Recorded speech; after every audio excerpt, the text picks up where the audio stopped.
இங்கே தலைமை கழக வாய்ப்பு இருக்கிறது, அவர்களே வைத்துக் கொடுங்கள் என்றார்கள். அவருக்கு ஒரு ஊரா வருவார். நான் வந்து போனேன், எல்லாரும் 10 பேர் சந்திப்போம். நிலமெல்லாம் நல்லா வளமாயிடும். அதே மாதிரிதான் பொன்னையில மேற்கை ஒரு கட்டியிருக்கிறோம். அதே மாதிரி இந்த 3 பேர் தான் அச்சாரிகளாக இருக்கக்கூடியவர்கள். தேர்தலில் என்னென்ன நடக்கும், வியூகம் எப்படி வகுப்பாங்க, எப்படி எதிரி வகுப்பாங்க, எப்படி நம்ம கட்சியில் இருந்த எதிரி வகுப்பு உருவாங்க, எல்லாம் எனக்கு தெரியும். நான் ஒவ்வொருவரையும் எல்லாம் எனக்கு தெரியும். யாரும் ஏமாத்திட முடியாது. ஒரு முறை நான் கொஞ்சம் ஏமாத்திருக்காங்க. தூக்கு இருக்குது, கொரோனா அவரை படுத்துட்டேன். என்னால் வேகமா வர முடியாது, போக முடியல. இல்லைன்னா கண்ட வெள்ள வெட்டி ஆட்டியிருப்பேன்.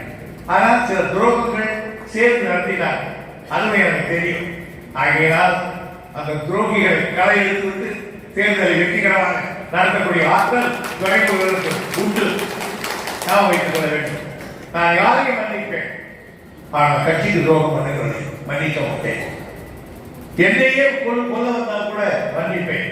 ஆனால் என் இயக்கத்துக்கு, நான் நடந்த கட்சிக்கு 67 ஆண்டு கால இந்த கட்சியில நாயாக போய் அசைக்கி கட்சி எடுத்தால் ஆகியனால் இந்த கட்சி என்னுடைய கட்சி, இது நம்முடைய கட்சி என்று புத்திகளோடு இருக்கிறார். ஆகியனால் அந்த கட்சிக்கு துரோகம் செய்வதை விட உலகத்தில் கொடுமையை இருக்க முடியாது. எனவே போன முறை நான் எல்லோரையும் நல்லவர் என்று நினைத்து விட்டேன். அதன் விளைவுதான் எனக்கு சில பாடங்கள் கற்பிக்கப்பட்டது. அந்த பாடத்தை இந்த முறை நான் தீர்வு காக்க மாட்டேன் என்பதை உங்களுக்கு நான் தெரிவித்துக் கொள்ள கடமைப்பட்டிருக்கிறேன். அதை பற்றி அறிய வேண்டாம். இந்த விழாவிற்கு வந்து நம்முடைய மாவட்ட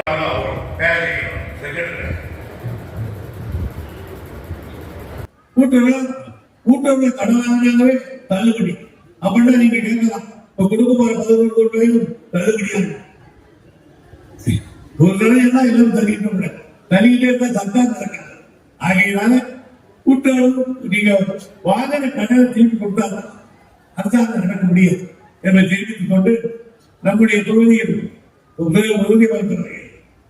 எல்லா இடங்களிலும் நியாய விலை கடை திறப்பதை பற்றி நான் திருவிழாண்டியில் நான் சொன்ன இடங்களிலும் நாளைக்கு ஒரு நிறுவனம் தந்துள்ளது. ஆகையினால அவருக்கும் மற்ற துறையில் இருக்கிறவர்களுக்கும் நான் உள்ளபடியே பாராட்ட வேண்டும். ஒன்று சொன்னார், இந்த திட்டங்கள் கூட்டுறவுத்துறையில் போய் சேர்கிறோம்.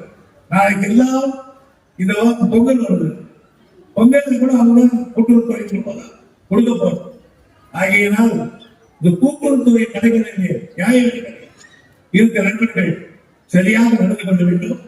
அவற்றை எல்லாம் அடிக்கடி சென்று பார்வையிடுவதற்காக நாங்கள் உட்பட்டிருக்கிறோம் என்பதை எடுத்து கூறி இந்த திட்டத்தில் கலந்து கொள்வதற்காக மகிழ்ச்சியை நன்றி.